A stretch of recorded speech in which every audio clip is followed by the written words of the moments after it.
Hello and welcome to this week's Ham Productions podcast. It's been a slow news week and I've been a little sick, but there's still been movies released, box office to report, and other crap to whinge about. But actually, at the moment, there might not be box office report either because fucking Box Office Mojo is taking its damn time. We even moved the date of this podcast just to suit Box Office Mojo, and guess what? They're not ready yet. But that's fine, because we've still got so much to talk about.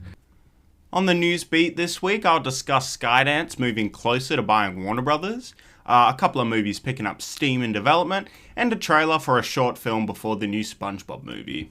Like I said, it's been a slow news week, and instead of box office, we'll just move on to what I've been watching, and I've devised a little list, because everybody's still super pumped over one battle after another, and I'd like to know whether Australia is pumped over it, but we don't have the friggin' box office ready. So I've made a list of movies that fit the same ilk as One Battle After Another, calling the list the best I didn't ask for this style movies, where we explore protagonists, not necessarily passive protagonists, but protagonists who'd rather just sit around and do nothing rather than have any interest in what's happening in the movie. So we've got a few interesting things today. Stick around to the end of the episode to hear that list. Anyway, let's get into the news. Literally taking my first sip of coffee for the day before recording this. Holy shit. I have been a little sick. Anyway, the biggest news story is also the most boring this week. David Ellison, if you've heard of him, he's the CEO of Skydance Corporation, and his bid to buy Warner Brothers is starting to take shape. Warner Brothers has reported a $4 billion box office this year, and their slate for the rest of the year is done now with One Battle After Another being over. Now, if you don't know who David Ellison is, it doesn't matter. The point of the story is Skydance Media bought Paramount, I think last year, finally went through. They announced it ages ago. But Skydance owning both Paramount and Warner Brothers is a little unprecedented in the studio space, at least at the moment. Now, we've seen big acquisitions of big companies. Previously, I think the biggest one for most people my age would be the Fox purchase from Disney. Now, a lot of people on the outside thought, is that just so they can make Marvel movies? But no, you don't spend $40 billion on a company to just make Marvel movies with X-Men in it. But what does this mean for normal people? Well, it means a lot of the biggest movies every year will be coming from the same company. This happens a lot in the history of movies, as the history of movies is also the history of 20th century commerce and capitalism. But for people who don't pay attention to this stuff, consolidation usually isn't a great thing. It could mean that once merged, perhaps the Paramount streaming service and HBO Max could combine to create something actually worth subscribing to. But we wouldn't see a radical change like that until years down the track when the deal's actually finalized. Anyway, there's a lot more about this story on Deadline. You can go ahead and read their article about it if you want to know someone who really knows about business. I just know about movies. Speaking of movies, we've got two different follow-ups to classic films with significant updates. First up, Heat 2. Moved from Warner Brothers to United Artists with Jerry Bruckheimer producing and Leonardo DiCaprio circling the project. So, this is very exciting. Michael Mann's last film, Ferrari, was a thrilling bullet shot of a movie that I loved. And his follow-up book to Heat 1, Heat 2, is an ambitious sequel-prequel to the classic film, which I've actually read. Go on, book smarts.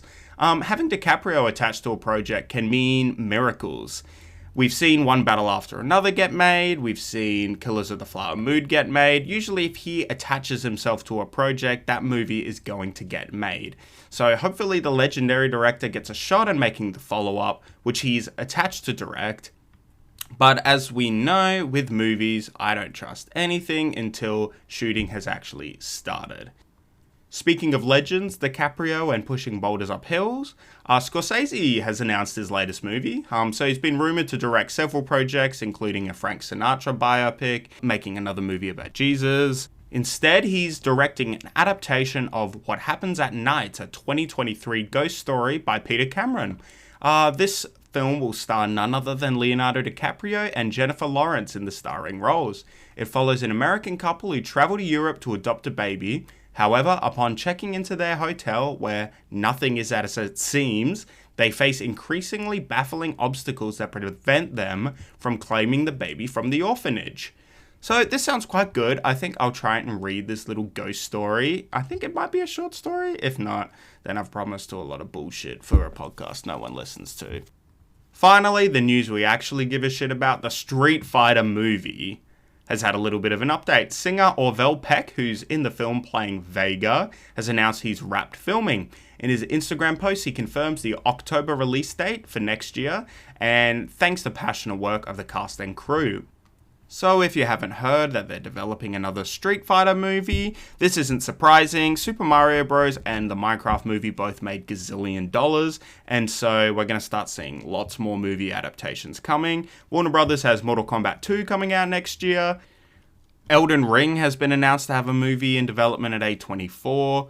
There was another big one, I'm trying to remember. Oh, Resident Evil movie coming from Zach Kreger, who made Weapons and Barbarian. And I heard him discuss on The Big Picture that he reckons it's not IP film in the traditional way. That is yet to be seen, of course.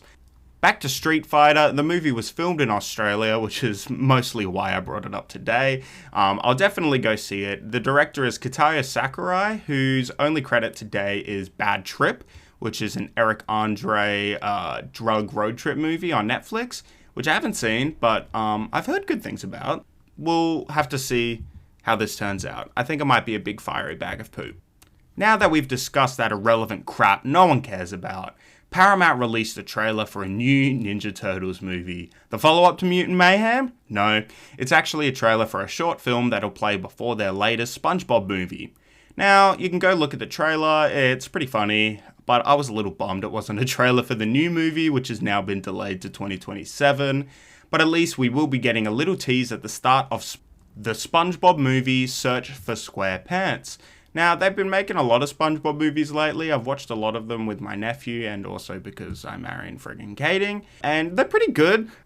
But you can probably understand after listening to this news post why Skydance wants to purchase WB, because Paramount really doesn't have a lot of IP that's worth mining at the moment. Even the Ninja Turtles stuff hasn't been doing as well as they probably want it to, despite it, in a quality sense, being fantastic. I think the Ninja Turtles are in a great place. SpongeBob, yeah, it's been better, but combining the assets of both Warner Brothers and Paramount would prove to be pretty lucrative for Skydance. And they could even make some dumb crossovers if they want to. We can have Transformers finally crossover with, what does Warner Brothers own? Batman? I don't know. Point is, consolidation isn't good. IP rehashing is happening. And those last sentences could sum up the news for every week of the year. Anyway, that's enough. Let's see if the box office has been updated.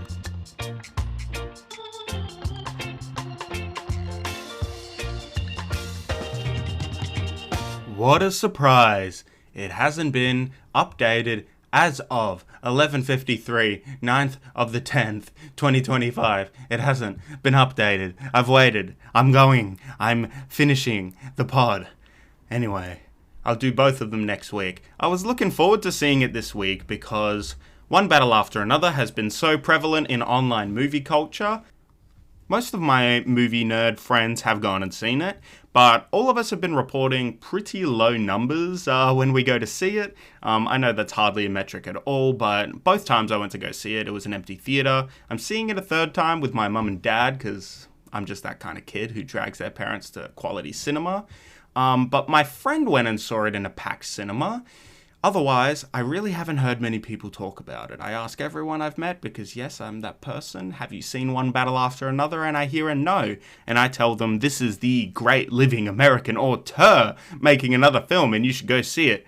So I was really curious to see what the box office numbers would be like for that. It was number 2 last week. I was hoping it would climb to number 1 as it's picked up some word of mouth. But, yep, I guess we'll just have to wait and see on that. But I want to keep up with the fanfare and the passion for this movie, so I thought I'd make a small list of movies that kind of remind me of One Battle After Another in terms of this specific context. A movie where the protagonist moves the plot forward, but not because they want to. I'm talking about reluctant heroes. Not to be confused with passive protagonists. A passive protagonist is slightly different, not always a bad thing. For example, Captain Marvel, quite a passive hero in that film. A lot of the action happens to her rather than her creating it. Same with Forrest Gump, where they're sort of just watching the world kind of go by. And everything kind of takes place as it's happening. And then Hereditary is an example of like a secret passive protagonist. If you know, you know. But that's not what I'm here to talk about. I'm here to talk about I didn't ask for this kind of heroes. These are heroes, like Bob Ferguson, that slowly move the plot forward because they have to. Some sense of justice, something has happened to them that is making them get off their ass, put down their bong, and actually focus up. So these are your reluctant hero movies. So the first clear example and clear influence I feel on this movie is The Big Lebowski. What more can I say about The Big Lebowski? The similarities between this and One Battle After Another is you got the bathrobe, you got the weed, you got the crazy drinks, you've got the story that just kind of happens. You see, the whole movie of The Big Lebowski doesn't happen unless he wants something, that classic screenwriting trick. He wants to get his rug back, he feels his rug is deserved, and once he gets it back, what will he likely do? Go back to laying on it and getting stoned. None of the events in the movie would happen if he didn't feel some sense of justice inside him and agree with his friends that he has to get off his ass and get this rug back. Does he want to? Does he want to deal with Walter's plans? No, he just kind of wants to say fuck it in the back of the taxi cab, you know? He had a shitty morning and he just wants to say fuck it and forget about it. But he's in this movie now, and the movie is happening whether he likes it or not. So that is a perfect example of what I'm talking about. Another one is Midnight Run. If you haven't seen Midnight Run, this is a classic film with Robert De Niro and Charles Grodin. Robert De Niro is, a bail bondsman. He's going to get one of the guys from across the country in 24 hours, Charles Grodin's character, so he can collect some money for him. And this is just a job for him. He doesn't want to be doing this kind of work. He used to be a police officer, but you'll find out why on the movie. The whole time he's kind of smoking and drinking and throwing curse words at Charles Grodin as their friendship kind of blossoms. There's a lot of the element between Benicio del Toro and DiCaprio from One Battle After Another in here. That kind of witty dialogue back and forth. Reluctant friendship, although they're the most solids of friends in One Battle After Another. But yeah, Midnight Run definitely has this energy, especially the just hectic, up all night kind of energy that you just get with these kind of movies. The next one is Smiley Face by Greg Araki. This is a perfect movie. So the plot is a stoner who does nothing with their life, accidentally consumes a bunch of edibles on the day they gotta help their friend out. Is that exactly what happens? They consume a bunch of his edibles and then she has to replace the edibles, but then she also has a job interview and she is incredibly stoned. This is Anna Faris playing the lead in this movie. It's one of the most underrated comedies of the 2010s.